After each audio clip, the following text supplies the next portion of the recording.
Mawan boleh mula, Mawan. Assalamualaikum.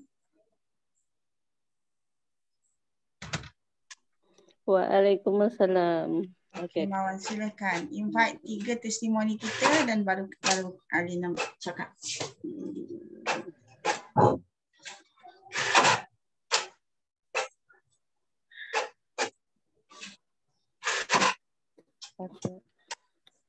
Bismillahirrahmanirrahim. Assalamualaikum warahmatullahi ta'ala wabarakatuh. Salam sejahtera dan selamat malam. Alhamdulillah kita dapat bertemu lagi pada malam ini di Zoom meeting di malam yang berbahagia ini. Mudah-mudahan kita dapat ilmu yang sangat bermanfaat. Terutama sekali, ada orang baru guys? Orang baru kita kena tengok list nama yang join. Kalau ada orang baru, selamat datanglah. Perkenalkan diri, nama saya Nurmawan binti Sarimin, join Suangho pada Januari 2013. Saya tinggal di Bukit Kapa, Meru, Kelang, Selangor. Pertama sekali saya ucapkan syukur alhamdulillah karena menjadi ahli keluarga Suangho yang dapat mengubah kehidupan saya ke arah yang lebih baik lah, dapat mengubah kehidupan kami sekeluarga lah ke arah yang lebih baik dan lebih sehat. Alhamdulillah. Untuk tidak membuang masa, kita mulakan dengan testimoni. Yaitu testimoni pertama dari Ibu Suharni binti Hafif. Dipersilakan Ibu. Yang pertama kali. Ya, Ibu Suharni. Ibu Suharni kita. Okey. Assalamualaikum. Ni buka video. Okey. Assalamualaikum warahmatullahi taala wabarakatuh. Terima kasih kepada MC kita pada malam ini, Nurmawan binti Sarimin. Dan juga terima kasih kepada SBM Nuraini, Goldeman, Haslina dan semualah termasuk Lina semua, Yuli, semua. Okay, sebetulnya Ibu tak berapa pandai sangat nak cakap ni, tapi cerita pasal testimoni sendiri Sebetulnya Ibu daripada 14 tahun yang lalu, Ibu ada sakit diabetes yang sangat serius. Bacaan dia bukan sikit-sikit. Doktor kata Ibu ada gula dalam darah. Itu kencing manis yang berat lah. Sebab kalau Ibu pergi cek setiap seminggu sekali, bacaannya tak pernah 7, 10 macam orang-orang tu, tak pernah. 15, 16. Lagi makan lingzi lagi banyak. Sebab perlu diketahui bahawa Ibu setiap minggu ikut grup yang warga emas tu. Jadi setiap minggu selalu cek kencing manis. Bila bacaan 17, staff nurse suruh Ibu pergi jumpa doktor.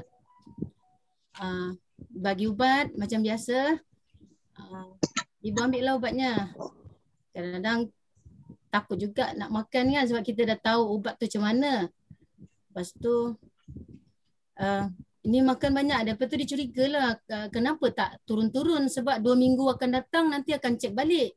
Baca malam tu mulalah telan sebab bacaan tu pada Ibu Didi cakap kalau bacaan tu biasa dia katanya. Sebab kalau makan ubat memang akan cantik bacaan dia kurang daripada 10. Sedangkan Ibu dah makan lingzi bacaannya pernah sampai 18. Jadi doktor ni takut. Jadi besok tu selang dapat 2 hari Ibu disuruh puasa. nak ambil darah lagi sebab dia tak puas hati klinik yang Batu Langat ni, Batu 14 ni. Jadi siap-siap lah pukul 12. Sebelum pukul 12 tu ibu dah telan ambil yang murah dululah, yang tablet tu. Tapi makan semua, satu kotak tu makan semua dengan kopi 2. Sangkut juga 2 tu, tak boleh telan. Pergi lagi jumpa, ambil darah. Dia kata kalau darah tu ada problem, pihak klinik akan panggil. Suruh datang lagi buat macam mana. Kalau tak klinik tak panggil, tak ada apa-apa. Okay.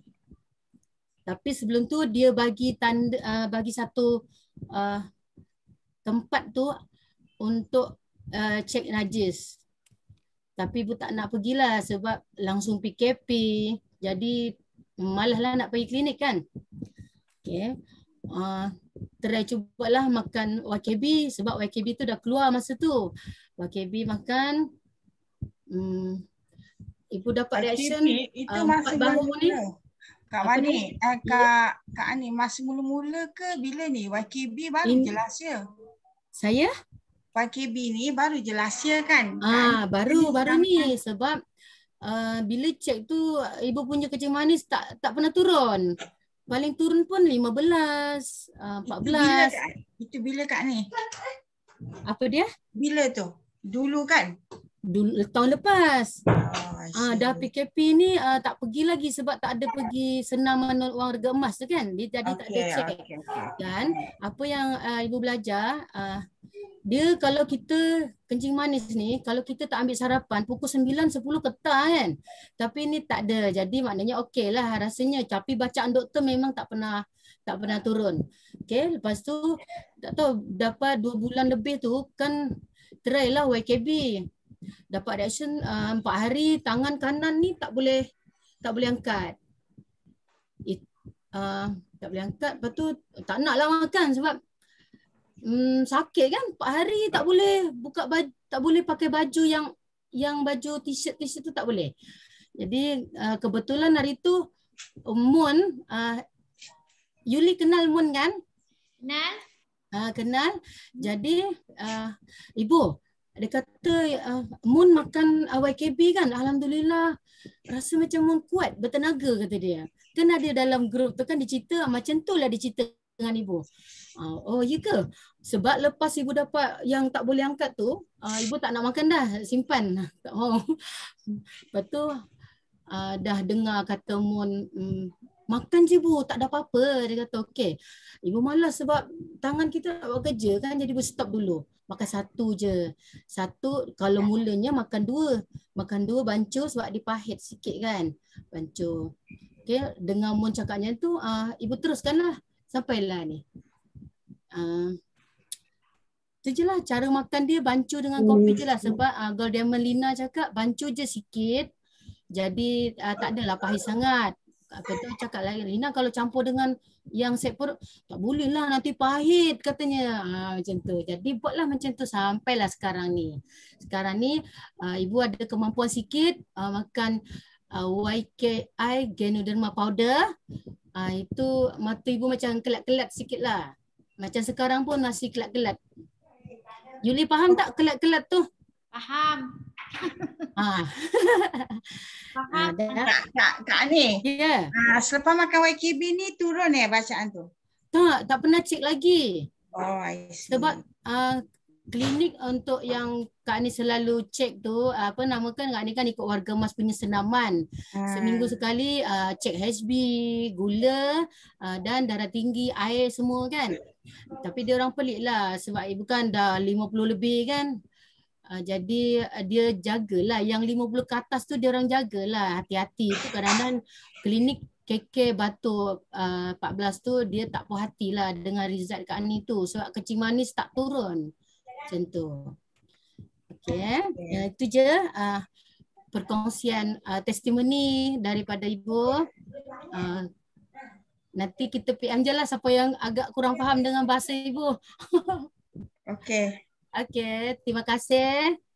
Assalamualaikum. Waalaikumsalam. Salam. Mana MC?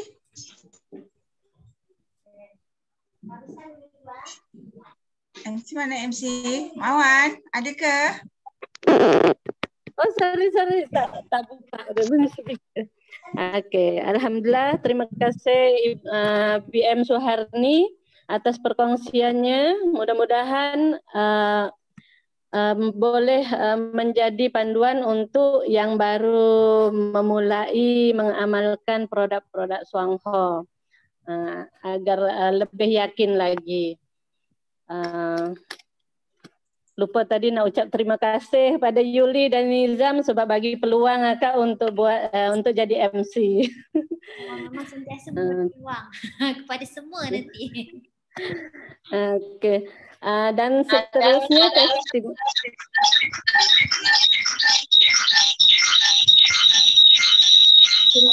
yang kedua disampaikan oleh BM Siti Mariam. Dipersilakan BM Siti Mariam. Tidak perlu ready. Ada tak BM Siti Mariam? BM Siti Mariam. So yang mana bang? Okay, baru masuk tu ni, terlambat. Okey, dipersilakan. Okey, terima kasih. Assalamualaikum warahmatullahi wabarakatuh. Minta maaf lah terlambat sebab tadi pergi bagi. Terlupa pula hari ni ada VM kan. Jadi minta maaf. Okey, untuk terima kasih kepada MC sebab memberi peluang kepada saya untuk berkongsi testimoni. Okey. Saya sebenarnya telah mulalah minum dan makan produk Suangho ni. Sebenarnya tak konsisten lah sebelum ni sebab mungkin kurang faham apa itu produk Suangho kan. Selepas saya masa PKP ni, masa tu memang saya minum lah. Saya mula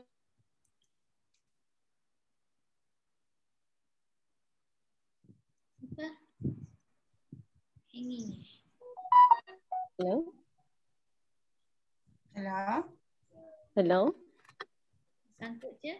Suara hilang. Ada ke Kak Yam? Macam sangkut. Line tak berapa okey kot. Lin dululah. Panggil Lin. Lin.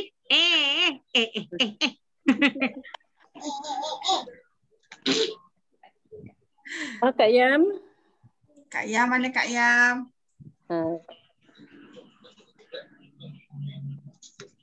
Okeylah, tak apa. Nanti kita invite balik. Kita tangguh ke Kak Yam? Okey. Minta maaf pada para sahabat-sahabat semua atas tergendalanya testimoni daripada BM Siti Mariam. Kita lanjutkan dengan testimoni yang ketiga. Dah nampak. Tiba-tiba je hilang. Tiba-tiba reconnect pula. Okey, sambung semula secara ringkas je lah Okey, mula daripada kopi memang ada, saya tak faham masa tu healing krisis. Saya makan je sebab memang masa tu saya ada masalah mild stroke. Masa 2018 saya kena mild stroke sebab terlampau tinggi saya punya darah tinggi ni. Dan saya ada juga migraine yang teruk, memang teruk gila lah, macam kalau sakit tu rasa nak meletup ada, pecah ada, nak pengsan pun ada. Dah pengsan pun pernah lah sebab terlampau migraine yang teruk kan. Lepas tu sakit kaki, macam-macam penyakit lah saya akak ni. Jadi dan mungkin dalam tempoh masa yang saya makan tu saya kena macam buasir, lepas tu macam sembelit. Sebelum ni memang adalah sembelit tu kadang-kadang kan, tapi taklah sekerap yang ni.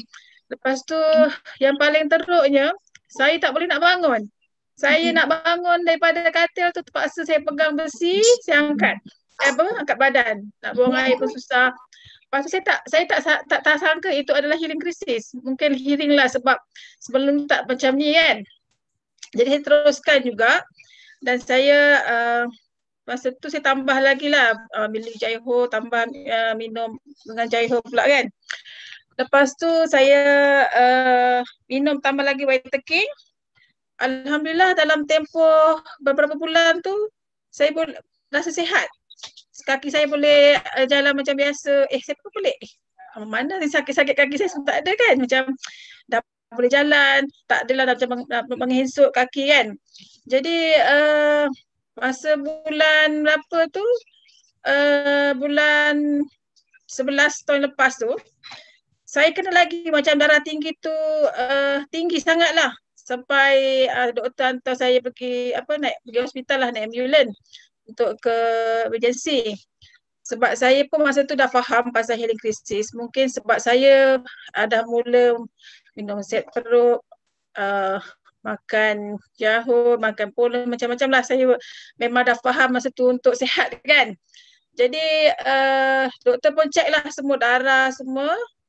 Tengok dia kata darah semua okey, jantung, dia punya buah pinggang, hati semua okey. Alhamdulillah lah, dia kata tak ada apa-apa. Jadi saya faham mungkin ni healing crisis lah. So bila saya check up lagi sekali, doktor kata dah okey lah, tak payahlah yang 60 mg tu. So saya kena makan 10 mg je. Jadi daripada 60 mg yang saya makan tiap-tiap hari, saya hanya makan pil darah tinggi sekarang 10 mg.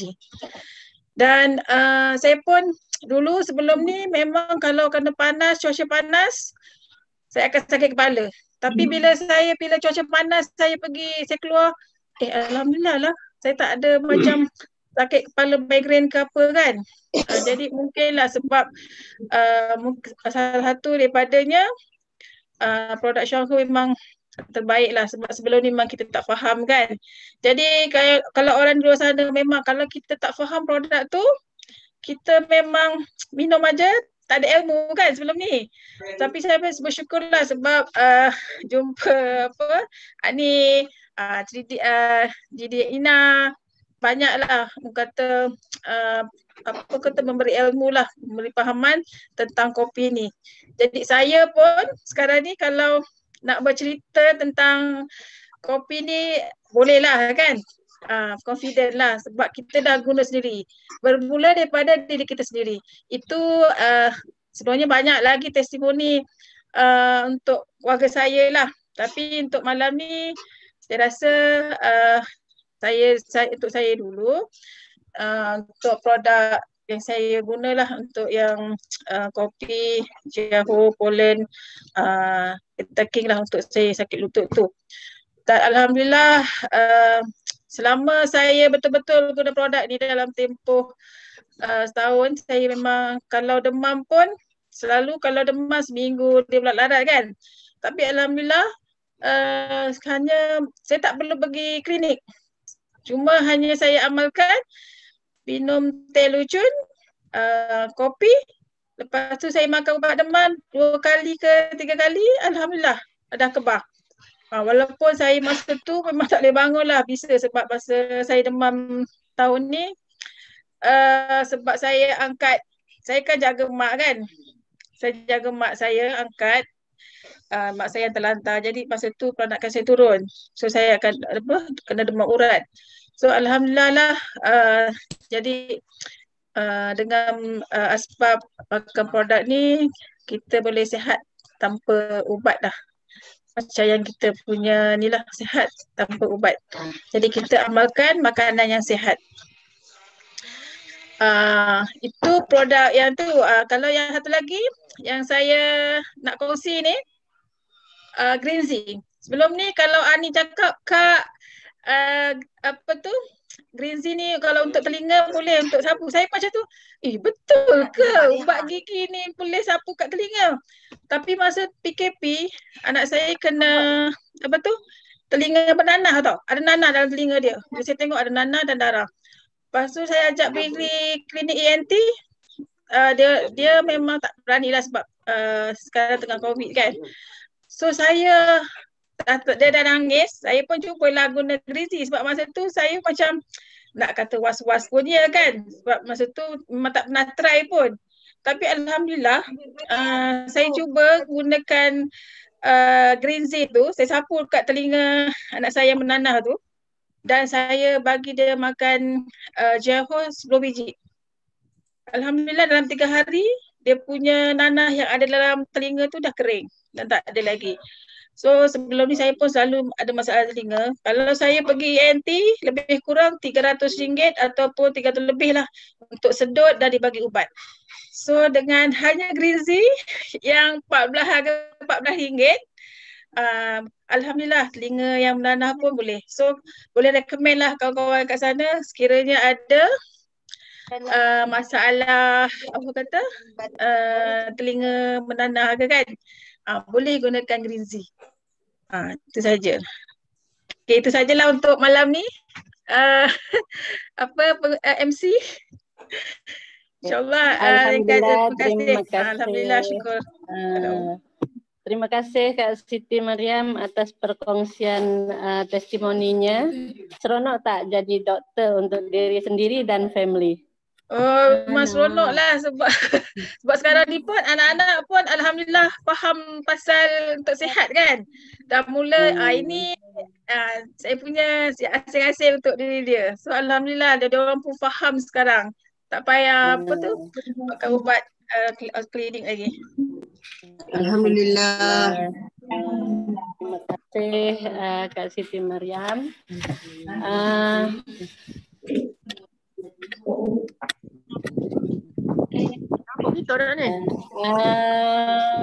Yaslin. Okey. Yang selanjutnya testimoni ketiga daripada VM Siti Haslin. Dipersilakan. Okey, Assalamualaikum. Terima kasih kepada Kak Mawan. Sebenarnya Kak Ina ada tag pagi tadi. Kak Ina sihat, Yuli sihat. Okey, no. Pergi sana. Okey. Biasalah kalau kat rumah ni macam ni. Okey. Testimoni saya sebenarnya saya nak berkongsi tentang abang saya yang kami ni ada 10 orang adik-beradik. Okay, kalau yang mana tak kenal saya adalah Siti Haslin. Saya ni ada 10 orang adik-beradik. Alhamdulillah 10 orang adik-beradik saya ni semuanya adalah ahli syurga. Jadi saya nak berkongsikan tentang abang saya yang ketiga. Abang saya yang ketiga ni dia ada mengalami satu penyakit panau daripada dia kecil. Abang ketiga saya ni sekarang umur dia 45 tahun. Bila dia saya suggestkan kat dia bermula dengan kopi, tapi alhamdulillah sebab dia beristiqomah dengan kopi selama 5 tahun, panau dia dah tak ada. Macam mana cara dia minum, saya tak pasti, tapi satu hari dia kata makan pagi dan petang pada permulaan dia minum kopi tu. Tapi dia mengalami krisis sembelit, resdung yang sangat teruk sampai dia berbau. Mungkin sebelum ni kami tak tahu pun dia tu ada penyakit resdung. Tapi bila dia dah minum kopi tu dia rasa macam mengeluarkan satu lendir yang berbau busuk. Sangat busuk. So bila abang saya ni dia jenis macam seorang yang pendiam lah. Dia tak cakap pun kalau dia ada sakit. Cuma dia akan bagi tahu dekat kami bila kita dekat tu macam dia berbau. Orang yang sedung memang sangat berbau. Bau dia macam lain lah, macam bau hanyir macam tu. Jadi saya mensuggestkan kat dia satu hari tu kalau boleh kena kerapkan minum kopi 3 ke 5 paket. Tapi bila reaction yang dia dapat selepas resdung, dia mengalami sembelit. Sembelit tu bila dia pergi buang air kecil, buang air besar mesti dia ada mengeluarkan macam sedikit darah macam tu. Rupanya bila kita selidik dia, sebab abang kan kita selidik dia memang mengalami benda ni dah lama. Cuma sebab kami ni duduk dekat kampung jadi kami tak ada pun nak buat rawatan ke hospital. Macam pada sendirilah kan. Tapi bila dah saya tahu kopi ni ada satu jenis linzi yang boleh merawat dia. let's say kalau misalnya kata dia istiqomah je, insya-Allah dia akan berjaya melalui healing krisis tu. Saya bagi tahu dekat dia, saya kata okey, kalau 1 bulan you makan 3 kotak kopi tak cukup untuk buat healing krisis dalam masa keadaan yang teruk macam tu.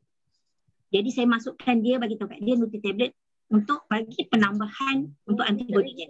Nuti tablet 1 hari. 1 hari tu dalam 60 biji, 1 hari dia makan dalam 3 ke 5 biji. Bila healing krisis berlaku. Lepas tu dia mengalami demam. Simptom reaction yang dia dapat, dia mengalami demam teruk. Lepas tu kami pun macam pelik bila dia 1 bulan tu dia order 1 hingga ke 3 kotak saja. Tapi selepas saya kata dengan dia okey, minum lagi banyak, dia hanya mampu 1 bulan tu dia mampu 3 ke 5 kotak. Lepas tu dia bila dia dah tak rasa badan dia tu rasa ringan, barulah dia ada kekuatan untuk membeli lagi banyak kopi untuk buat rawatan dalam badan dia. Pada tahun 2019 sebelum PKP, dia telah mengejutkan kami yang panau dekat dalam badan dia tu dah tak ada. Hello. Jadi bila sesuatu macam apa yang berlaku dalam badan dia, sekiranya dia istiqomah, saya rasa itu sangat berbaloi.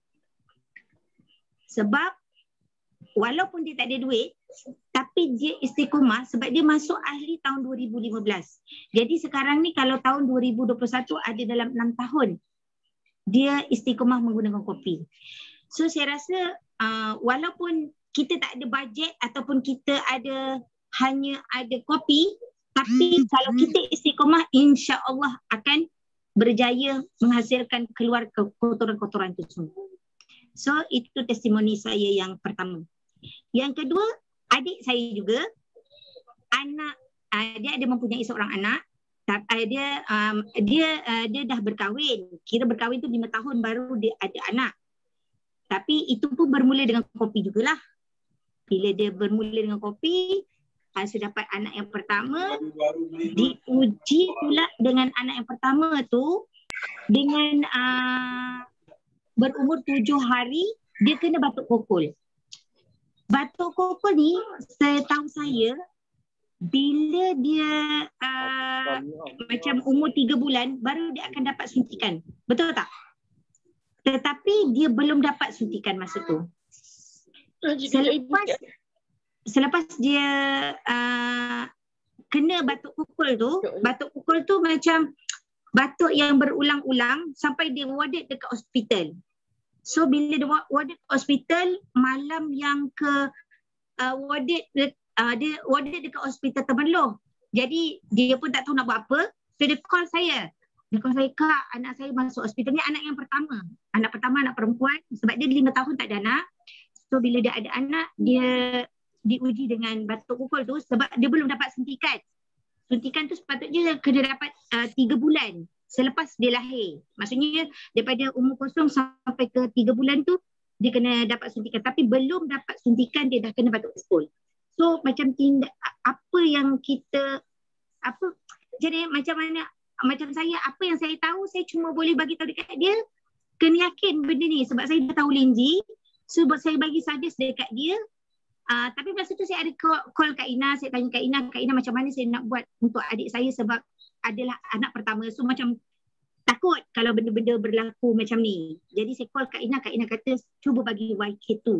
Masa tu ada YK2. YKB, YKK semua tak ada lagi. So saya pun bergegas malam tu juga. Saya pergi ke hospital Temerloh, tapi sepatutnya hospital tak bagi saya masuk. Tapi dengan rezeki, dengan niat kita macam kita rasa macam kita nak membantu dia, saya cuba bagi dan dapat masuk hospital tu. Malam tu juga saya bagi YK2 dekat dia. Dekat baby tu lah. Tapi macam adik saya ni tak berapa yakin lagi. Sebab dia kata benda tu boleh ke budak makan? Baby makan umur 7 hari.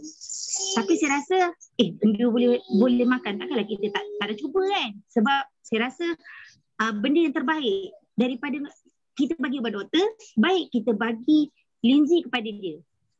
So lepas tu dengan memberanikan diri, saya pun buka kapsul YK2 tu dengan yang YK2 tu saya pancuh. Itu pertama kali saya bagi baby umur 7 hari, saya bagi dekat dia. Masa saya bagi tu dia memang mengeluarkan kahak yang macam mana, kahak yang macam dia nak batuk tu dia tak sampai oksigen, sampai biru muka dia. So saya memberanikan diri juga. Saya cakap dengan adik saya, why nak cuba, jangan tak cuba sebab kita tahu benda ni selamat. So kita bagi keyakinan sebab salah satunya kalau kita tak bagi keyakinan kepada seseorang yang perlukan kita tak kuat sebenarnya. Tapi disebabkan dia pun macam yakin dengan saya, sebab saya daripada Kota Damansara pergi dekat Temerloh, saya pergi hospital sampai saya tukar pada suami dia bagi tahu saya nak pergi jumpa adik saya tu. So macam kita orang tu kasih, doktor tak tahu pun sebenarnya kita orang ni nak bagi dia YK2 ni lah. Tapi bila saya bagi, esok paginya dia mengeluarkan, bila saya bagi dia muntah. Muntah tu dia macam boleh bernafas lepas tu. So doktor bagi juga ubat dekat dia. Saya rasa ubat antibiotik dia bagi dekat dia. Tapi saya cakap dengan adik saya, bukan nak bagi ke tak nak? Tapi dia kata, nak bagi ke tak nak? Dia pun macam curiga. Kalau nak bagi, kalau bagi aku tak payah bagi. Buang je lah benda tu. Macam memberanikan diri. Tapi bila saya fikirkan, betul ke apa yang saya buat ni? Tapi bila saya tanya dekat Kak Ina bagi je. Cuba. Kalau Kak Ina kata bagi, takkanlah kita tak ada cuba kan? Saya memberanikan juga bagi. Bagi kali pertama, saya tunjuk dekat adik saya, buka kapsul, masuk dalam syrin, saya bagi dekat baby tu malam pertama tu dia boleh dapat tidur. Esoknya, doktor tak percaya dengan result yang baby tu dapat tahu. Dia kata macam tak ada batuk. Lepas tu dia nak tengok najis. Sebab baby punya macam baby dia kena check dia punya najis. Esoknya tu dia kena check najis dia dalam tapi satu hari tu dia memang tak bagi ubat antibiotik yang doktor bagi, dia buang. Lepas tu saya dapat balik rumah, dia call lagi saya, dia kata, Kak macam mana nak bagi lagi ke YK2? Saya cakap cubalah bagi sebab YK2 tu dia yang saya faham satu biji tu dia lebih kurang macam lagi power daripada YK1. So saya kata dengan dia, kalau boleh satu hari tu bagi 3 kali. So dia pun macam memberanikan diri juga. Dia kata, tak apalah, saya cuba. Tapi ubat antibiotik kau bagi tak? Dia kata, tak bagi. So petangnya dalam 2 hari macam tu, 2 hari duduk dekat hospital, doktor sampai pelik kenapa dia punya najis tu macam ada keputusan yang baik lah macam tu. So dia dapat discharge. Tapi setelah dia discharge tu, doktor ada follow up pergi dekat kampung kami, kampung yang sahabat bernam dengan kampung mak mertua dia dekat Temerloh. Sebab dia nak check mana dapatnya batuk kukul tu. Sebab yang saya dapat tahu, sebab saya macam duduk dengan budak-budak, diorang kata kalau kita tak dapat suntikan vaksin, kita akan dapat menjangkiti orang yang tak guna vaksin. Macam tu lah. Masa tu ilmu macam tu lah. So saya rasa sebab budak tu sepatutnya kena dapat suntikan vaksin pada 3 bulan, tapi dia dapat dulu yang batuk kukul tu. Tapi setelah saya kata dengan adik saya, cakap tak apalah, bagi je sebab benda ni tak ada tahu selamat. Kita bagi je lah, tak perlulah kita nak curiga.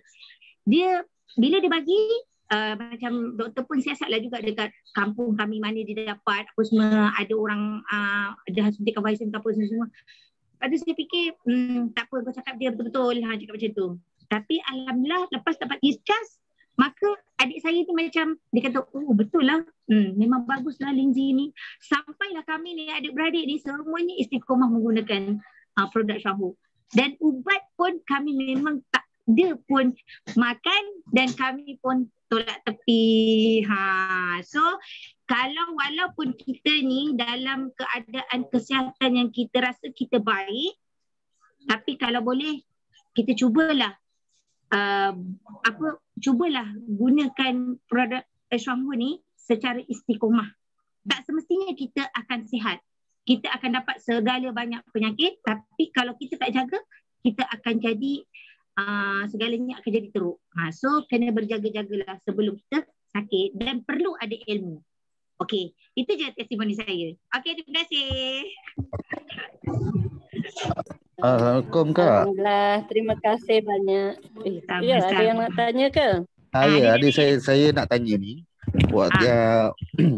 pada yang baby yang umur 7 hari tu, yang bila bagi YK2 tu dia dalam kapsul lah ke apa? Okey, saya memang saya ni memang berada dalam keadaan budak-budak. Maksudnya saya buka kapsul tu saya buka, lepas tu saya letak dalam air dalam kan kalau baby dia ada syring yang 0.5 yang kecil, lepas tu dia ada yang besar 0 sampai ke 5 ml. So kita ambil yang syring yang kecil tu untuk baby 0 sampai 6 bulan. Dia ada syring tu, dia ada banyak jenis. So saya buka kapsul tu, saya bagi air sebelum saya buka kapsul tu, saya ambil air dekat syring tu dulu. Lepas tu saya buka kapsul, saya bancuh dekat syring. Lepas tu saya ambil, lepas tu saya masukkan. Tapi janganlah bagi macam sekali masuk. Kita kena bagi sikit-sikit supaya dia dapat absorb dekat dalam mulut dia. Kalau kita bagi secara terus, memang takkan dapat. Itu pengalaman saya. Dan kalau misalnya kata apa yang terjadi dekat budak tu, kita boleh, macam contoh, masa kita bagi, kita kena dongakkan baby tu supaya dia dapat masuk linji tu dekat mulut dia. Kalau boleh jangan sampai keluar daripada mulut dia. Maksudnya yang melempar-lempar tu kita kena monitor lah. Tak boleh jangan sampai dia, kalau boleh sampai dia dapat. Macam tu. Kalau kata contohlah yang kapsul tadi tu hanya bagi waktu time tu bagi 1 biji lah macam tu. Tak, sebenarnya saya bagi setiap kalau boleh saya memang nak bagi setiap 1 jam. Tapi disebabkan adik saya tu tak berani nak bagi, yang pertama saya tunjuk macam ni nak bancuh. Okey, gini, lepas tu masuk. Kalau tak habis jangan paksa baby tu. Maksudnya kita simpan dalam fridge ataupun kita simpan dekat tempat yang simpan elok. Simpan elok-elok. Kalau boleh jangan sampai dia ni lah, sebab benda tu mahal. Kalau ikutkan harga satu kotak tu pun dah 580. Jadi kita kena pandai macam mana. RM580 kalau harga ahli. So kita kena budgetkan betul-betul macam mana kita nak bagi kat baby tu. Tapi bila saya ajar adik saya tu, dia mula-mula memang tak berapa yakin. Tapi disebabkan dia tengok saya buat dan saya nak bantu dia supaya nak menyelamatkan anak dia tu daripada dibuat uji kaji oleh doktor. Why not saya bagi cadangan dekat dia, bagi macam tu. So dia memberanikan diri, dia kata, "Kak, terbagi lagi ke?" Okey, kalau kau berani, kau kena ikut aku, kena bagi. Macam tu. Kena bagi keyakinan. Tak boleh macam kita tinggal macam tu. So sebab dia beradik kan, tak ada beradik pun kita akan jadi silaturahim pun macam tu juga. Okey, ada boleh datang sembang-sembang dengan Kak Ina macam mana nak urus baby yang umur sehari untuk kita makan dengan lebih baik. Okey, Mawan. Okey. Alhamdulillah, terima kasih BM Haslin atas perkongsian yang. Hello Mawan. Mana Kak Mawan ni? Ada suara. Tertutup. Sorry. Tertutup suara. Alhamdulillah, BM Haslin, terima kasih banyak atas perkongsian yang sangat hebat. Bila disebut pasal Panau, baru saya teringat anak saya yang sekolah khas dulu masa kecil memang sangat satu badan lah penuh dengan Panau. Tapi bila darjah 3, cikgu dia nampak macam ada kelainan sebab dia bila menulis tungging terbalik. Ada U nanti boleh jadi N, A jadi dia macam terbalik-terbalik lah tulisan dia. Jadi bila tanya Kak Ina, kata kenapa dia macam tu? Kak Ina kata sebab oksigen yang bersih tak sampai kota. Jadi kita pun tanya apa perlu dibagi? Kak Ina kata kena bagi lactoberry dengan pollen, bagi nutrisi yang cukup dan tambah probiotik. Jadi saya bagi yang dua tu, pollen dengan lactoberry. Alhamdulillah sampai sekarang memang tak pernah timbul lagi panaunya. Sebelum tu masa dia tadika memang ada dibagi ubat lah, ubat minum, pil. Bapak dia belikan dekat farmasi. Tapi bila dia makan pollen dengan lactoberry, memang keluar semua balik panau tu. Selepas makan lactoberry dan pollen tu, hinggalah sekarang alhamdulillah panau tu tak pernah muncul lagi. Lepas tu berkenaan pollen, satu lagi saya nak kongsi testimoni seorang downline yang dia memang macam-macam lah ada penyakitnya. Sebab dia pernah jatuh, lutut pun bermasalah, nak jalan pun susah. Pernah sampai tak boleh bangun, dah macam-macam produk dia beli, termasuklah terapis, macam-macam terapi lah dia beli. Yang tali pinggangnya lah, yang tali untuk ikat lututnya lah. Alhamdulillah semenjak dia amalkan minum CEO kopi, satu persatu penyakit dia keluar. Maknanya dia tunjukkan apa masalah dalam badan dia. Mula-mula dulu dia minum kopi okey, wah seronok, jalan sangat bagus, orang kata senanglah nak jalan, lutut dah tak sakit. Bila cuba teh pula keluar semua dekat ketiak tu, keluar yang merah-merah biji-biji tu dengan gatalnya. Lepas tu dia tak berani ambil teh. Jadi dia berhenti minum teh, dia lanjut lagi dengan kopi sahaja. Baru-baru ni dia ambil pollen. Saya cakap kalau nak sihat kena tambahlah nutrisi. Jadi dia ambil pollen dengan jahe. Maknanya jahe twin pack lah, pollen dan jahe. Jadi bila dia makan jahe dengan pollen tu, dia WhatsApp saya. Dia kata, Mak Adam, kenapa hidung saya keluar hingus yang sangat busuk, kahak pun keluar daripada mulut sangat busuk, kuning, pekat, lepas tu dia punya bau macam telur busuk. Sampai dia tak boleh tahan, nak makan pun tak boleh. Jadi nak jumpa orang pun tak berani sebab terlampau busuk. Saya cakap teruskan aja makan. Sebab apa? Kotor baru nak keluar. Jadi kita kena bantu badan kita, kena cukupkan nutrisi untuk bagi dia tenaga. Tolong badan kita keluarkan toksin. Jadi dia alhamdulillah sampai sekarang memang tak putus makan pollen dan sekarang dah reda lah.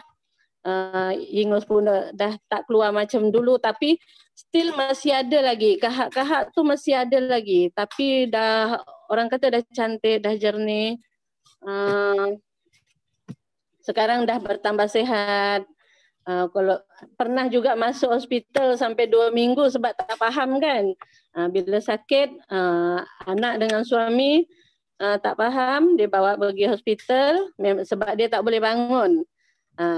Time ni lah dia orang kadang-kadang senyap, tak berani nak cakap dengan kita. Senyap je. Jadi bila senyap kita pun tak tahu nak buat apa. Masa tu motor pun tak ada nak jenguk.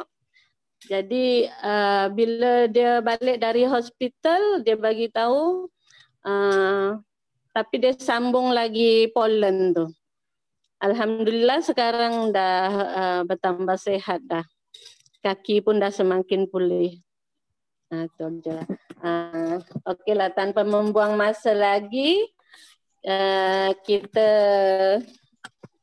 alu-alukan. Kita persilakan penceramah yang kita nantikan. Pada ada yang baru saya kenalkan, dia ialah anak kedua daripada 6 orang adik-beradik. Ibu kepada 7 orang anak, merupakan pensyarah fizik di Pusat Asasi Sains Universiti Malaya, iaitu Triple Diamond Dr. Hasnila Rosdi. Dipersilakan. Assalamualaikum semua. Assalamualaikum. Sempat tu ambil pada saya Mawan. Sempat cari mana tu. Okey, bagi yang tak kenal Kak Ina, urgent okey. So hari ni tajuk yang Kak Ina pilih adalah pengalaman di Shangho sejak Oktober 1995. Jadi kita terus tengok slide lah. Kak Ina share screen ya.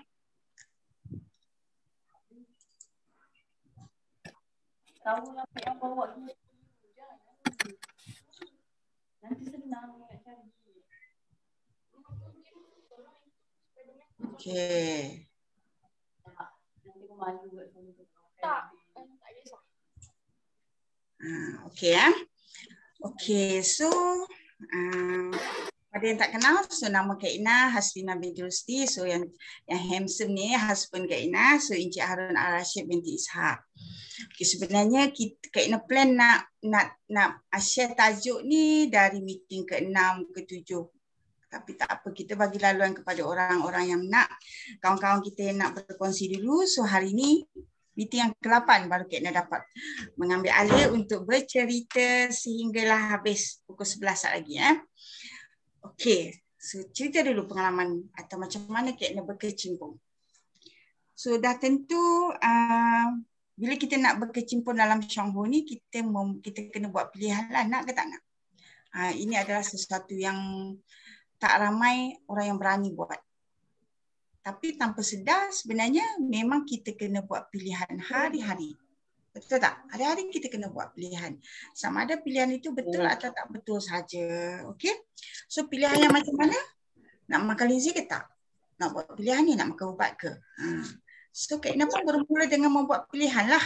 Boleh ke baik dengan makan linzi saja? Tak operate ke? Tak makan ubat hospital ke? Tak pergi doktor ke? Tak ikut saran doktor? Boleh ke? Jadi kita kena buat pilihan tu. A atau B. Kan? Okey. Jadi apa lagi pilihan? Nak buat bisnes Syangho ke? Atau nak buat bisnes A, bisnes B, bisnes C. Kita boleh orang kata bermain dalam fikiran kita. Ini semua berkait dengan kita membuat pilihan. Kita takut salah. Jadi kita pun macam was-was nak buat pilihan atau tak. So jadi ini perkara penting dalam kehidupan kita lah. Contohnya macam malam ni lah. Nak join meeting ke? Nak buat kerja office yang tak siap ke? Ataupun nak masak untuk bisnes besok ke? Itu pilihan. Jadi kita kena tahulah mana satu yang menjanjikan hasil yang lebih baik. Itu cara kita nak buat pilihan. Jadi untuk kita nak buat pilihan tu, memang kita kena ambil tahulah baru kita boleh buat pilihan dengan tepat. Okey, so ini Kak Ina nak share slide yang Kak Ina present tahun 2010. Tanpa ubah apa-apa, so Kak Ina re-present malam ni. Okey, so tahun 2008 masa ni, Kak Ina join Syangho 1995, tapi kejadian ni tahun 2008. So Kak Ina masa ni membuat pilihan antara keluarga atau kerjaya. Nanti kita tengok.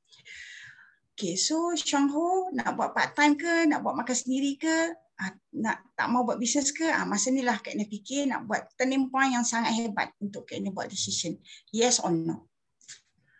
Okay, so kebolehan membuat pilihan ini adalah seorang yang bijak lah. Jadi kita kena jadi bijak untuk membuat pilihan. Bukan mudah kan nak buat pilihan dalam keadaan kita berada di persimpangan. Nak pilih jalan kiri ke nak pilih jalan kanan. Dan kita tak tahu jalan mana yang betul. Semuanya orang yang cakap. Jadi sebab itulah kita kena ambil tahu. Agar kita tahu endingnya di mana untuk kita pilih jalan tu. Jadi semua adalah pilihan, berkaitan dengan pilihan sama ada kita buat secara tepat atau tak. Jadi macam mana Kak Ina nak buat pilihan pada tahun 2008? Kak Ina rasa semua orang melalui situasi inilah dalam kehidupan, cuma tak tahu bila. So kejadian ni tahun 2008, masa ni ujung-ujung tahun lah. So Kak Ina dapat panggilan, ayah Kak Ina jatuh sakit dan masuk hospital sebab masalah jantung. Kak Ina tak mau cerita panjang-panjang nanti sedih. So doktor kata kena bedah. Masa ni nak buat decision. Contohnya macam untuk Yuli, macam Linda dengan Lia sekarang. Nak buat decision ni. Nak potong usus ke, nak bagi makan linzi. Sama Kak Ina tahun 2008. Nak bedah ke, nak bagi makan linzi. Nak bagi makan linzi ni, ada duit ke? Mampu ke? Kira-kira berbelas ribu. Jadi, ini sebab pilihan. So, kalau you pilih bedah tadi, you tak boleh undur. Sebab you dah bedah dia. Kalau you pilih potong buang tadi, you tak boleh undur. Itu Kak Ina fikir masa tu. Jadi Kak Ina fikir tak apa. So pilih bagi makan linzi. So duit ikhtiarlah bagaimana cara. Tunggal langgang, kerja penat. Buatlah. Laluilah kepayahan tu. Carilah duit tu. Sebab Kalau kita dah pergi bedah, tak boleh nak undur. Tak boleh back to normal. Tapi sekurang-kurangnya aku bagi peluang makan linzi ni, kalau tak baik pun aku tak kecewa. Kan? So jadi alhamdulillah 2008 tu, kena buat satu keputusan yang betul bagi linzi. Selebihnya berserah pada yang maha kuasa lah. Jika tak berjaya, baru bedah. So bila kita buat pilihan nak bagi linzi, jadi kita memang kena betul-betul ambil tahulah pilihan kita tu. Masa tu kenapa kena pilih linzi? Sebab kena kata kalau bedah tak boleh undur. Maksudnya kalau potong usus buang tak boleh dapat balik. Sekurang-kurangnya bila orang cakap tentang linzi ni, dia kata linzi bagi harapan. Penyakit tu boleh sembuh sepenuhnya. Semua kita yakin atau tak yakin bagaimana ia berlaku. So carilah ilmu untuk meyakinkan diri kita. So bagi linzi pun kos sangat-sangat tinggi. Jadi untuk hadapi masalah kos ni, suka tak suka, rajin tak rajin, nak tak nak, kena start the business. So that's why lah menjadi turning point, kena look forward the business seriously. Sebab tak ada duit nak makan linzi. Jadi tak nak lagi benda ni berlaku kepada kita suatu hari akan datang. Cukuplah ketika ini sangat menyesal tahun 1995 sampai 2008 tu tak nak serius buat bisnes. Jadi bila diuji dengan masalah kesihatan, nak makan linzi pun dengan gaji kerja hakiki kita tak mampu pun nak makan linzi. So, tapi tetap kena buat pilihan dan kena lalui ujian itu. Jadi kena decide, okeylah bagi linzi buat bisnes secara serius. Tapi part time. Sebab nak makan linzi untuk kesihatan. Untuk baik pulih masalah kesihatan keluarga kita. Okey. So jadi bila kita buat benda ni secara part time, nak sembuh bukannya lah satu benda yang orang kata makan 2-3 hari baik, mesti mengambil masa yang panjang. Sebab kita merosakkannya pun panjang. Jadi kerana tu mestilah kita kena lalui satu kepayahan seketika. Tapi percayalah, ujian yang Allah bagi dekat kita tu, kena sangat yakin ada hikmah di sebaliknya. So terimalah dengan hati yang terbuka walaupun ia sangat payah. Pada masa tu memanglah bila kita nak buat pilihan ni, bila kita decide nak buat bisnes, sebab nak beli linzi tak ada duit, kita kenalah ada ilmu, kita kenalah belajar. Jadi nak belajar tu kita kenalah buat. Contohnya macam nak keluar jumpa kawan ke tak? Nak pergi cerita linzi ke tak? Jadi sebab pilihan. Memang kita penat. Tapi kena buat pilihan. Nak keluar tak malam ni? Kalau tak keluar, maka tak jadilah. So, kena buat pilihan. Tak ada masa pilihan juga. Mana yang lebih penting? Contohnya kalau kita asyik, kerja ni tak siap, kerja ni tak siap. Memang kita tak akan boleh buat benda ni. Contohnya macam, selalunya kita bagi alasan kawan-kawan kita ni, kena kahwin lah, pergi birthday party lah, nak kena beli barang, nak sekolah lah, nak kena macam-macam. Ada meeting persatuan lah, ada latihan, benda-benda yang macam tu. Sebab itulah kita kena pilih mana yang penting dulu. Mana yang penting, mana yang rutin. Itu kena pernah bincang untuk kita pilih mana yang penting, mana yang rutin. So kalau yang penting tu, dia boleh membawa satu perubahan yang hebat dalam hidup kita. Kalau yang rutin tu, cukup masa sama, cukup bulan sama, cukup tahun sama. Jadi sebab itulah dalam kita buat pilihan mana yang penting. Sebab kita tak ada masa, jadi kita kena pilih. Kita kena pilih yang memberi perubahan yang besar lah dalam hidup kita. Jadi kita kena tanya diri kita, okey, benda ni boleh bagi perubahan yang besar dalam hidup kita tak? Paling simple macam ni lah. Hari Sabtu, pukul 3 sampai pukul 5 kita ada seminar selalu kat Syongho. Hari Sabtu juga kita ada sukan anak. Ramai di kalangan kita memberi alasan penat sebab sukan anak tu habis pukul 1 kan. And then nak pergi meeting pukul 3. Selalunya tak pergi. Tapi Kak Ina sendiri memang dua-dua buat. So penatlah kat situ. Okay, kita memang tahu pukul 3 kita nak pergi seminar. So pagi kita nak titin anak kita punya sukan, kadang-kadang pukul 2 baru habis.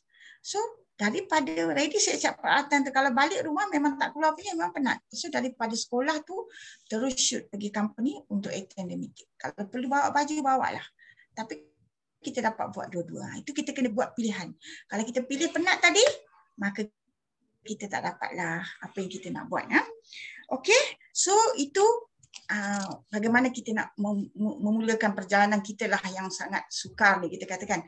Pilihan ni memang sukar dan takut ianya tidak tepat. Jadi contohnya sekarang ni kalau untuk kes yang beberapa kes serius yang Kak Ina tengah handle ni, kanser usus 2-3 kes, buah pinggang yang serius, stage 5, stage 4. So memang sukar lah. Tadi kalau orang yang tak ada ilmu, kalau tak potong kan nanti terpecah dalam perut ke, apa jadi? Sebab tu dia sukar. Tapi kena pilih. Suka tak suka kena pilih. Betul tak? So itulah persimpangan yang hebat dalam kehidupan kita hari-hari. Ya. So kita memang kena buat pilihan. Cuma kita kena lihat adakah pilihan kita itu betul atau tak. Supaya kita endingnya dengan satu yang lebih baik. So jadi kita kena buat macam ni. Kita kena tanya diri kita. Apakah yang kita inginkan dalam kehidupan kita? Kayaknya selalu tanyalah diri ni. Apa yang kita nak dalam hidup kita? Renungkan keadaan kita hari ini. Renung betul-betul keadaan kita hari ini. Memang wang bukan segala-galanya, tapi segala-galanya tidak dapat dilakukan tanpa wang. Okay, sibuk yang teramat sangat. Memang sibuk. Letih bila kita fikirkanlah aktiviti-aktiviti harian kita tu. So masalah kesihatan pun yang sangat menakutkan. Kita di mana? Apa tindakan kita? Takkan kita nak sama macam orang lain. Jadi renungkan apa yang kita nak. Baru kita boleh melalui satu proses membuat pilihan yang baik. Okey. Contohnya kita nak kewangan. Kita bekerja keras ni, kayaknya sangat pasti semua orang bekerja keras. Tak kisahlah kerja apa sebab nak cari rezeki untuk keluarga. Pagi hingga petang. Masuk kerja 8 pagi, balik pukul 5 petang. Kadang-kadang buat overtime sampai malam. 1 tahun, 5 tahun, 10 tahun. Tapi perubahannya sangat sedikit. Cuba you perhatikan. Perubahannya sangat sedikit. Cukup tahun sama.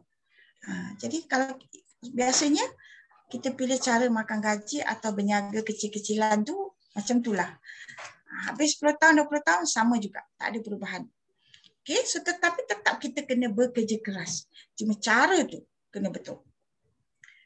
Okay, untuk melihat dan menilai ataupun mengkaji fikir pilihan kita tu betul atau tak, memanglah kita kena ada ilmu. Jadi kita kena pergi ni seminar, OPP, kena datang dengar macam malam ni. Dengar orang cerita pasal produk, dengar sebab kita nak buat pilihan. So jadi ilmu kena ada lah. Kalau kita tak tahu linzi, nak buat pilihan bagi makan linzi, ambil tahu. Google. Contoh macam Linda atau Lia. Mencari maklumat untuk tahu, untuk faham. Itu betul lah. Barulah keyakinan tu ada dalam diri kita. So nak tahu pasal industri MLM kita nak buat, cari maklumat. Tak tahu, joinlah seminar-seminar yang percuma ni. Kalau benda ni kita buat, akhirnya kita boleh buat satu pilihan yang baik. Okey? Jadi Kak Ina sangat bersyukur tahun 2008 Kak Ina telah membuat satu pilihan yang betul untuk ayah Kak Ina. Dengan pilihan inilah Kak Ina melihat perniagaan Syahur dari berbagai sudut. Kak Ina mampu bandingkan dengan kerjaya yang ada sekarang. So Kak Ina sangat bersyukur, so ia membawa satu perubahan yang besar. Jadi ini perkongsian Kak Ina pada tahun 2010. So pilihan masa tu Kak Ina buat Syahur secara part time. So 2008 pencapaian Kak Ina menjadi WM kali kedua. 2008 juga Kak Ina decide untuk buat benda ni secara serius. So kalau you decide nak buat secara serius, you boleh capai. 2009 perkembangan grup Wise Malaysia itu sangat stabil. Dan akhirnya 2010 Kak Ina jadi senior Wise Malaysia. Jadi presentation tadi adalah pada tahun 2010 bulan 12. Sebab itulah kalau you all tengok kat bawah tu dia tulis perancangan tahun 2011 apa. Okay, so pencapaian selepas tu Kak Ina dapat 2011 Special Wise Malaysia. 2012 Kak Ina stabilkan network Special Wise Malaysia. Jauh tu perjalanan tu. So sebab nak belajar banyak perkara. 2017 barulah jadi diamond. Tapi bila you dah dapat track, sudah dapat tahu cara, sangat cepat. 2019 double diamond, 2020 triple diamond, 2021 on track to be a gold diamond. Jadi apakah rahsia dan cara saya? Itu yang Kak Ina nak kongsi dekat you all. Macam mana cara ataupun rahsia Kak Ina buat tu kan. Okay, so kalau you tengok kat sini, bulan 1 pada bulan 11 2020 Kak Ina capai triple diamond. So bulan 1, bulan 2 dan sekarang bulan 3. So bagaimana nak capai macam tu? Jadi beginilah caranya. Apakah rahsia dan cara saya? So dengar baik-baik dan ikut. Kalau ikut mesti jadi. InsyaAllah. So apa benda yang kita kena buat? Kita sendiri, diri kita. Kita nak kan? Jangan fikir orang lain. Kita buat. Orang tak nak ikut doesn't matter. Sebab kita yang nak. Itulah keinginan suatu masa dulu. Kita perlu jadi murid dan kita kena jadi guru. Boleh tak rasanya? Jadi murid dan jadi guru. Jadi murid dan jadi guru. Dan akhirnya sedar-sedar kita sangat besar. Kan? Jadi macam mana nak jadi murid tu, nak jadi guru tu? Okay. Ini antara perkara penting yang kita perlu. Inilah yang kita selalu present dekat you all. Topiknya sangat sikit. Jadi kalau rasa tak tahu, satu persatu tu highlight dan tanyalah. Datanglah menghadap kena satu persatu nak buat. Mahirkan diri untuk mengembangkan network masing-masing. Topiknya mendekati prospek, faham plan satu-satu, faham macam mana nak buat kopi party, nak buat home meeting, nak buat training, faham macam mana nak analisa grup kita sendiri. Itu saja. Okey? Kalau kita tengok. So, bila nak jadi murid, so bagaimanakah caranya? So, buat, lalui dan jiwai sendiri. Hingga mahir. So, benda ni tak ada siapa boleh buat kat kita. Kita nak mahir, kita kena buat, lalui, jiwai sendiri hingga mahir. Dan ada cerita sendiri. Contohnya macam Mawan, buat dekat family, anak semua. Ada pengalaman sendiri, cerita sendiri, share lah benda tu. Tell the Xionghu story. Macam Lin, cerita juga abang pengalaman family kita ada berapa belas peradik. Tell the Xionghu story. Semua orang bermula dengan diri sendiri secara jujurnya. Ceritalah cerita Xionghu kita. Cerita Xionghu family kita. Cerita Xionghu orang sekeliling kita yang family member yang rapat dengan kita. So jadi benda ni bila kita buat secara tak langsung dia akan terjadi dengan sendirinya. Okay, so nak buat ni, nak buat macam mana ni? You dah buat, kata buat, lalui dan jiwai sendiri hingga mahir. Buat apa? Cerita apa? Ini benda ni. So inilah buat coffee party, buat one to one, buat home meeting, mendekati prospek, cerita plan satu-satu. Buat benda ni sampai mahir. Jiwai sendiri. Itu saja rahsia dia bila kita jadi murid. So sekarang bila kita dah mahir, kita dah tahu, kita jadi guru. Itu je rahsia dia. Susah tak? Susah tak? Macam mana nak menjalankan perniagaan ini? Jadi susahnya sebab tak buat dulu. Nak suruh orang buat, diri sendiri belum buat. Itu jadi susah. Tapi kalau kita buatlah, contohnya kita minum kopi sampai kita yakin. Kita guna green tea sampai kita dapat result. Kita setiap single thing yang kita buat tu sampai kita yakin. Itu saja kita cerita. Keyakinan itu pasti akan bertambah. Dari satu kes ke satu kes yang kita handle. Memanglah mula-mula kita akan rasa, nak makan satu kotak YK itu sehari, mampukah orang ni? Tak tercakap punya mulut kita. Tapi disebabkan kita dah tengok orang yang makan satu kotak satu hari jadi apa, kita cakap je. Sebab kita pun bermula macam tu. Susah kita kena ikhtiar caranya. Sebab peratus nak berjaya satu-satu kes yang kronik tu bila makan banyak, memang sangat tinggi. Jadi bila dia dapat result yang baik tu, secara tak langsung dia akan proceed dan akan teruskan. So bila berjaya satu kes, berjalan 5 tahun, 10 tahun, 20 tahun, jadi you sangat macam, datanglah apa pun, you dah tahu. Situasi dia macam tu. Sebab itulah hingga mahir. Kena lalui. Ada kes serius lalui. Ada healing crisis, pergi lalui. Dan akhirnya you akan tahu segala selok belok, jadi you dapat menjalankan perniagaan ini. Betul lah. Kau tak tunjuk yang tu lah. Kau buat dan baru tunjuk Mi. Mi buat apa? Apa dia buat apa? Siapa tu? Tengah tak jumpa. Okey, boleh. Okey. Buat apa? Lagi sekali buat apa ini? Inilah benda yang kita kena buat. Jadi kita kena share, kongsi tentang perniagaan, kongsi tentang produk. Cara nak buat strategi kopi satu-satu, 6 step tu saja. Kita mungkin buat ceramah kesihatan. Kita mungkin handle home OPP, seminar, home meeting dan sebagainya. Okey, apa yang penting kat sini? Alamak. Dekat sini. Persediaan sebelum aktiviti yang ni. Sebelum aktiviti yang ni, yang Kak listkan kat tengah ni, sebelah sini. Apa benda persediaan? Selepas kita buat persediaannya dengan baik, maka aktiviti ini akan berlaku dengan jayanya. Bila berlaku dengan jayanya, dan kita teruskan lagi dengan aktiviti selepas program ni, pasti aktiviti kita itu berjaya. Kita servis lagi. Okay? So macam mana? Persediaan diri sebelum aktiviti one to one. Persediaan diri sebelum aktiviti seminar dan sebagainya. Jadi yang pertama mestilah peralatan. Kalau boleh peralatan ni sentiasa ada dengan kita. Apa benda?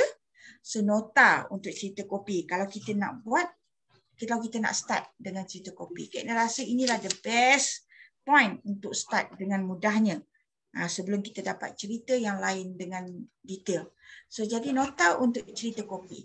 Nota untuk cerita plan satu-satu. So adalah sikit sebanyak produk dalam sangkut pula suara. Kopi, ataupun set kita nak buat meeting, nak tunjuk banco kopi. Ada starter kit. Ni borang, bukan boring. Borang ARO. Kita bawa OPP flip chart, buku hijau dan beberapa bahan fotokopi untuk kita tinggalkan kepada prospek kita. So ini kena sentiasa ada. Kena sentiasa buatlah. Kalau habis buat, habis buat. Okay. And then, bila kita ada, baru kita boleh buatlah kalau nak ikut strategi kopi ni. Okay, kita jemput kawan minum kopi, bagi rasa kopi, tunjuk cara buat kopi. Itu adalah satu nota untuk cerita kopi ni dan guna setup kopi ni untuk pancu kopi. So nota untuk cerita kopi ni lah ada cerita sejarah kopi, ada cerita bahan-bahan dalam kopi. Jadi nombor 3 ni akan menjadi sangat menarik bila kita telah melakukannya berulang kali. Kerana nombor 3 ni akan isinya akan bertambah hari demi hari. Dengan testimoni, dengan pengalaman, dengan healing crisis kawan-kawan kita dan sebagainya. So nombor 3 ni akan jadi lebih menarik. Maybe kali pertama kita cerita simple-simple, masa kita servis kita boleh huraikan dengan lebih detail nombor 3. Sehingga boleh membawa kepada rakan-rakan kita mencuba produk-produk yang lain. Okey, dan seterusnya kita cerita plan kopi. Ni sebab tu kena ada ni yang nombor 2 ni, nota kopi ni. Bila kita dah cerita dengan lengkap 1, 2, 3, 4, kita closing selalunya kadang-kadang memanglah kawan kita ni nak sign jadi ahli sebab RM16. Kalau kita tak sediakan starter kit, macam mana nak buat masa tu? Jadi kita perlu ada borang sekurang-kurangnya. Lepas tu kita ceritalah nak mudah lagi maybe buat auto debit ataupun ini kali kedua. Kita kena ada borang auto debit ni, ARO ni. So yang 5, 6, yang 5 ni maybe kita guna masa servis. Yang 6 ni kita bagi straight away selepas kita berkongsi dengan dia. Nombor 1, 2 dan 3 tu. Ataupun sama 4 ni. Jadi ini kita lakukan berulang-ulang kali. Itu kita kita buat. Kita sediakan untuk diri kita. Kita jumpa kawan, kita guna dan kita cerita. Sampai kita mahir. Sampai kita boleh GYE step by step. Sampai kita boleh completekan setiap kali customer kita atau prospek kita untuk cerita tentang kopi ni. Okey. Lepas tu, bila kita, nombor 5 kita closing, so nombor 6 kita mula cerita produk-produk yang lain tu. So masa ni lah baru kita boleh cerita servis lah masa ni. Kita boleh cerita Lindsay, kita boleh present OPP yang 10 keping tu. Kita boleh bawa ke home meeting, training dan seminar. So jadi mesti bila dah habis, kita kena teruskan dengan aktiviti ini. Untuk pastikan ahli kita tu ataupun prospek kita tu bersama kita. Contohlah Kak Ina bagi. Okey, hari ni Kak Ina bawa anak Kak Ina yang ke-7 tu Irsyad pergi speech therapy. Kak Ina jumpa cikgu dia ni dah 2-3 kali lah. So Kak Ina bercadang hari ni nak bagi segala. Kali pertama jumpa dah sebutlah tentang bisnes kopi dan sebagainya. So hari ni Kak Ina bawa lah 2 paket kopi. Kebetulan hari ni memang Kak Ina tahu dia orang cikgu yang lama tu nak pindah dah. Jadi ada cikgu baru ganti. So Kak Ina bawa 4 paket kopi, 2 nota lengkap untuk cerita pasal kopi. Sambil berdiri je selepas dia cerita pasal anak kita, kita pun teruslah bagi kopi sebagai souvenir dia nak berhenti dengan satu peluang perniagaan. Tapi kalau Kak Ina stop dekat tu je lah. Takkan jadi yang seterusnya. Jadi seterusnya lah kena servis tu baru dia boleh jadi dengan lebih baik. Okey. So inilah antara peralatan yang selalu Kak Ina photostat dan bawa. Kepada yang selalu datang kelas Kak Ina, nampaklah benda ni. So nak cerita kopi side sebelah sini. Buatlah banyak-banyak sebulan 30 keping. Setiap hari deliver dekat satu prospek. Setiap hari deliver kat satu prospek. So bila kita nak cerita tentang Lindsay, so ini benda yang kita boleh sebut untuk kita cerita Lindsay. So ini 2 keping depan belakang. So ini nak cerita plan satu-satu depan belakang. So ini memang Kak Ina sentiasa print dan bawa ke mana-mana. Ini adalah yang nombor 1 tadi. Bahan cerita kopi dengan plan satu-satu kan. Nombor 1 dengan nombor 2 tu. So nota untuk cerita kopi dan nota untuk plan satu-satu. Bawa lah ke mana-mana. Nombor 3 tu produk. So bawa lah dalam kereta. In case kawan kita ni nak, so kita buatlah nombor 3. At least barang ada dekat kita. Okay, so kalau OPP free check yang ni. So bila kita servis, kita bawa OPP ini berlaku selepas bila kita buat aktiviti tadi akan berlakulah sale ataupun akan berlakulah orang tu nak jadi ahli. So penajaan. Aktiviti yang seterusnya kita kena servis. Servis maybe kita pakai 10 keping ni. Siapa belum ada, adakan. Ni kepingan yang ke-5, ke-6, ke-7, ke-8, ke-9, ke-10. Dan buku ini mesti kena bawa sentiasa ke mana-mana. Walaupun tak ada perlu, orang kata kita tak ada, bukan nak jumpa siapa-siapa, tapi mana tahu terjumpa kawan lama, perlu benda tu ada dengan kita. So bahan-bahan yang nak diguna pakai ni kena sentiasa ada kalau betul. Itulah cara Kak Ina. Kalau you tak nak miss setiap kali kita jumpa prospek tu, ready lah benda-benda ni sentiasa. Jadi ulang dia, persediaan sebelum session, nota mesti ada, plan satu-satu, produk satu kit, bahan fotokopi, flipchart dan buku hijau. So kalau kita betul-betul lengkap benda ni, insya-Allah berlakulah sale dan sponsor. Okey, lepas tu aktiviti selepas. Okey, katalah kita dah buat benda ni, kawan kita okeylah aku jadi ahli beli kopi sekotak. So kita dah berjaya lah kan. So kalau kita tak ada aktiviti selepas penjualan atau penajaan tu, maka dekat tu saja kawan kita. Mungkin berhenti pun, mungkin tak beli kopi pun. So penat saja kerja kita. So baik kita telefon dia lagi, tanya dia lagi. Itu servis namanya. Bagaimana aktiviti selepas penjualan. Ini sangat penting. Yang Kak Ina rasa ramai yang gagal di sini, maka gagal network untuk berkembang. Jadi macam mana nak buat? Kita sendiri tahu ni. Kita dah buat ni. Kak Ina sangat pasti. Yang mana dalam-dalam direct Kak Ina buat. Sebab tu dia boleh ada ahli. Tapi kenapa ahli dia tak buat? Kerana kita tidak berjaya menampakkan duplikat dia dengan betul. So you all tengok kat sini ya. So ini kita. So kita buatlah, readykan semua peralatan tadi dan kita berjayalah taja satu kawan. So bulan seterusnya pasti kita juga boleh taja satu kawan yang ni. Sebab kita dah ada pengalaman taja satu kawan ni. Dan kalau kita buat lagi, kita mungkin lebih peratus kejayaan kita tu lebih tinggi. Tapi kawan kita yang ni boleh ke buat yang ni? Itu kegagalan yang Kak Ina nampak yang you all tak buat. Selalunya tak buat. Bila Kak Ina tanya nak pergi session dengan Kak Ina, apa nota tak ada. So bila semua benda-benda tu tak ada, maka macam mana kejayaan tu nak, peratus kejayaan nak jadi dengan tinggi. Jadi apa kena buat ni? Satu, kita kat sini kita murid. Kat sini kita guru tau. Kat sini kita guru. Kita kena duplicate segala yang kita ada kepada kawan ni. Nak duplicate apa? Inilah benarnya.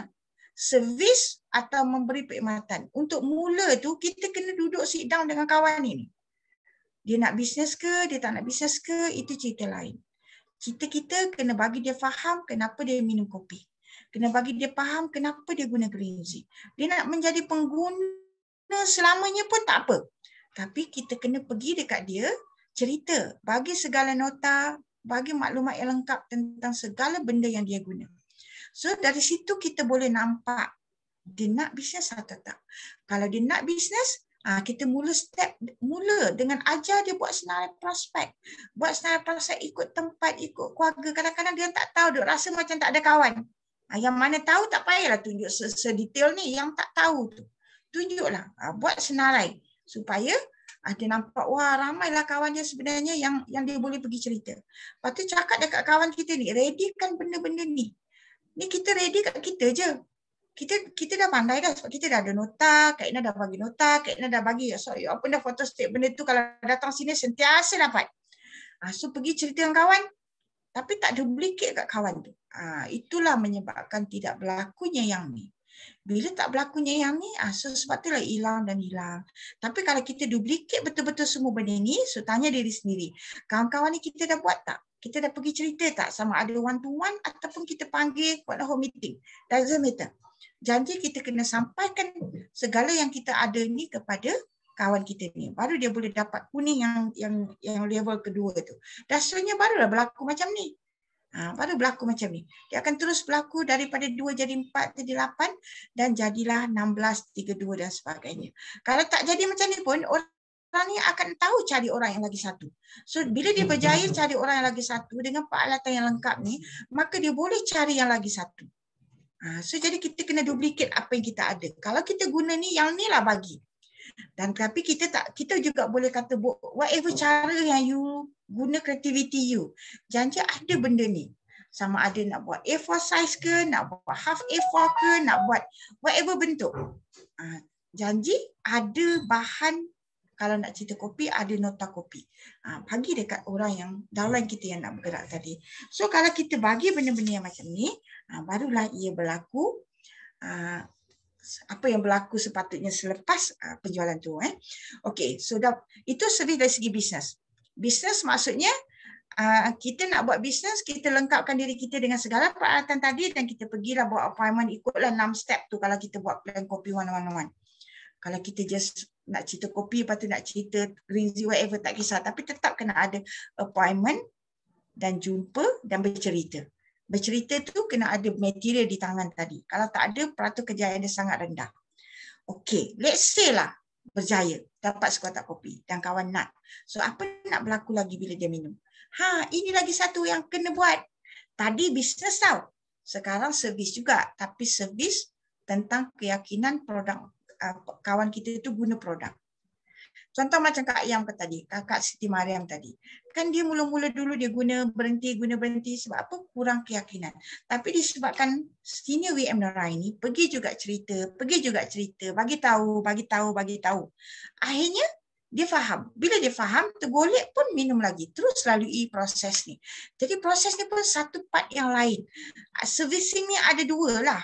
Satu, pasal bisnes. Satu, pasal kesan selepas guna produk Xionghu. Sebab guna produk kita bukan macam guna Panadol atau painkiller. Terus baik. Tak, bukan macam tu. So jadi kita kena servis ni juga. Kena bagi maklumat yang cukup tentang healing crisis. So Kak Ina ada buat satu video tentang healing crisis. Dengarlah berulang kali. Itu saja. Tak ada benda lain. Itu saja. Dengar berulang kali sampai you boleh cakap macam tu. Kalau you boleh cakap macam tu, dah boleh jadi gold diamond. Paling kurang jadi diamond. Okey, siapa yang dah dengar video healing crisis tu? Kat mana Kak Ina nak tengok respon? So you boleh text dekat sini ada apa? Selalu ada dah dengar tapi dah hilang balik. Kena ulang-ulang dengar baru. So jadi kat sini ada 45 orang kan. So dengar video tu. Kalau yang tak ada, cari mana video tu. Untuk faham tentang healing crisis. Kak Ina rasa kalau you faham tu, sangat cukup dah untuk you handle case yang serius mana pun. Cuma you kena lalui untuk dapat keyakinan tu. Okey, ada siapa yang dengar tapi tak faham? Boleh bagi respon tak? Mana tengok kat mana Kak Ina. Alhamdulillah setakat ni faham Kak Ina. Ya, tu Lin. Lin masa Kak Ina buat rakaman, Lin ada sebelah. Kan? Nah, of course. So jadi okey, tak apa. Ini benda yang salah satu benda penting yang kena berlaku dalam masa kita servis ahli-ahli kita yang guna produk Xionghu. Maksudnya kita kena servis dia. So dia akan lalui healing crisis. Ada yang serius, ada yang biasa-biasa, ada yang sudah sembuh. Ada yang tak lalui secara serius pun tapi dia dapat balik kesihatan dia. So ini bergantunglah kepada keadaan seseorang tu dan dosis dia makan.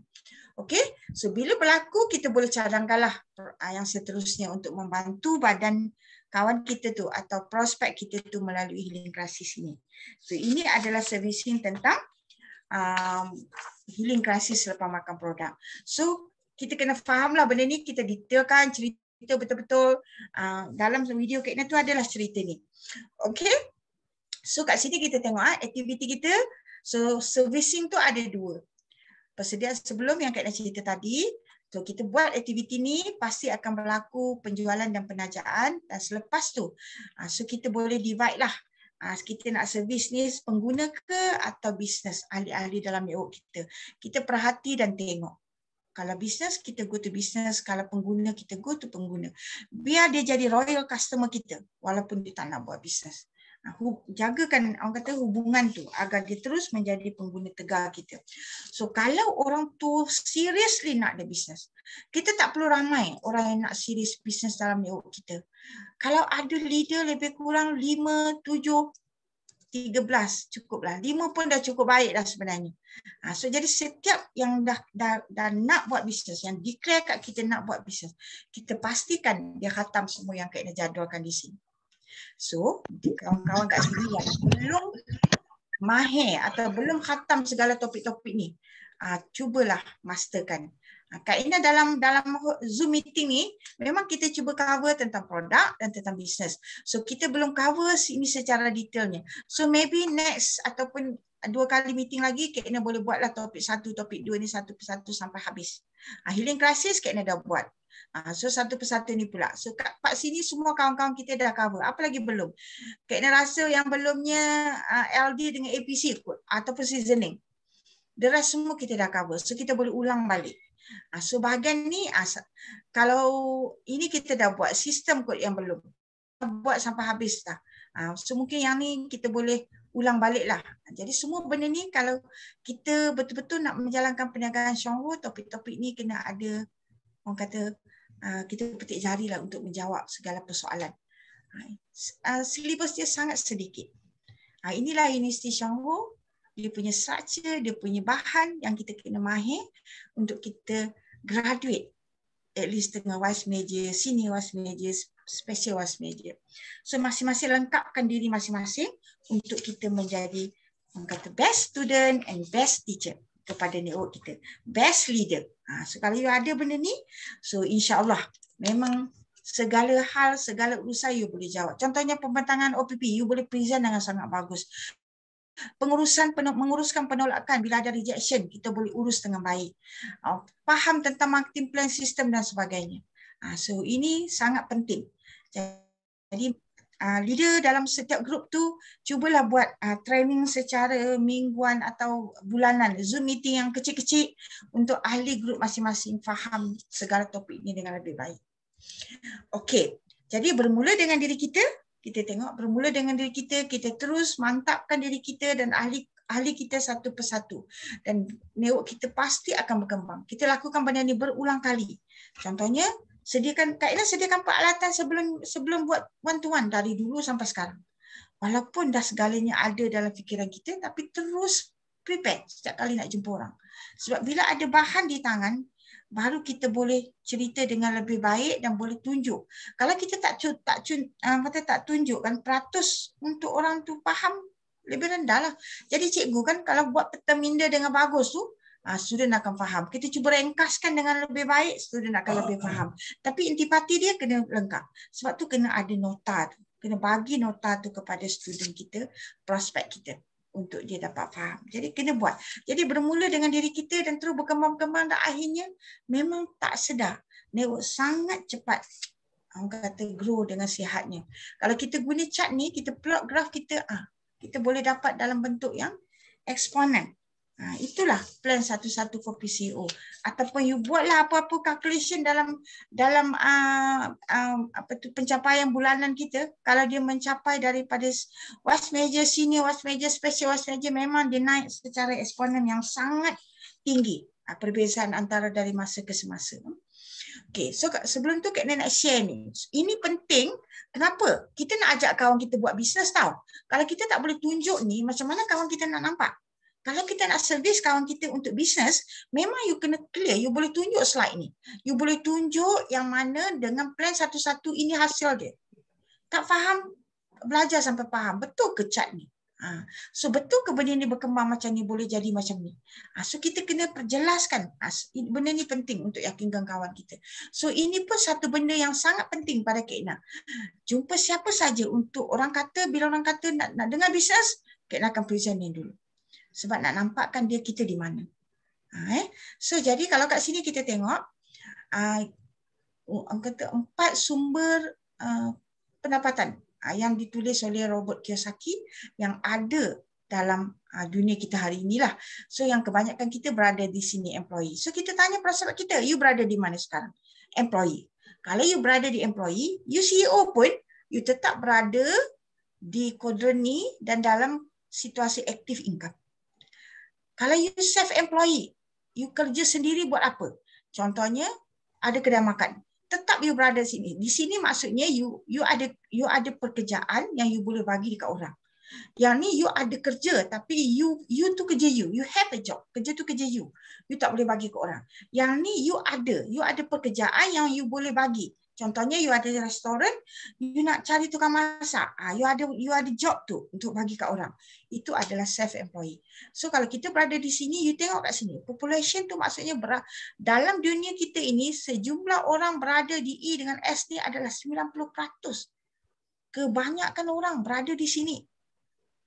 Dan kalau you tengok kat sini, yang mencapai kekayaan hanyalah 10%. Kita berada di E dengan S ke? Nak berada di sini ke? Sedangkan 90% population di sini, hanya 10% saja yang sukses maksudnya. Itulah active income. Kalau sebelah sini business owner. You have a system. You have a system. You have a people in the system to work for you. So ini adalah business owner. Kita berada di sini tau. Business Shangho berada di sini. Because we have a system. Kita key in saja pembelian Green Zee 1 tube. Kawan kita di Sabah ke, kawan kita di Indonesia ke, kawan kita di Singapura ke. Kalau dia jadi ahli, dia pergi kaunter, beli kopi, beli ataupun dia buat online order, dia key in, dia buat payment, terus keluar PV ataupun amount yang kita beli. Okey? Itu kita ada satu sistem yang sangat hebat. So, jadi kat sini adalah passive income. Cuba you tengok B dengan I. I pun tak ramai orang yang ada tahu. So 10% daripada populasi dunia, daripada penduduk dunia ni, 10% saja yang berada di B dengan I. Tapi, walaupun 10% di sini, 90% tahu yang mencapai kejayaan, yang kaya, yang ada kebebasan kewangan. Kenapa kita masih nak berada di sini? Sedangkan Shangho dah jelas-jelas berada di sini. Tunjuk ni dekat kawan-kawan kita. InsyaAllah dia akan bersama kita dan akan berubah macam kita. Okey, faham tak? So, ini cuba kita tengok. For people who want to make a shift daripada kuadran sebelah sini ke sebelah sini. Maknanya, to reach that quadrant, the best business that I recommended is network marketing. Especially for those who don't know where to start.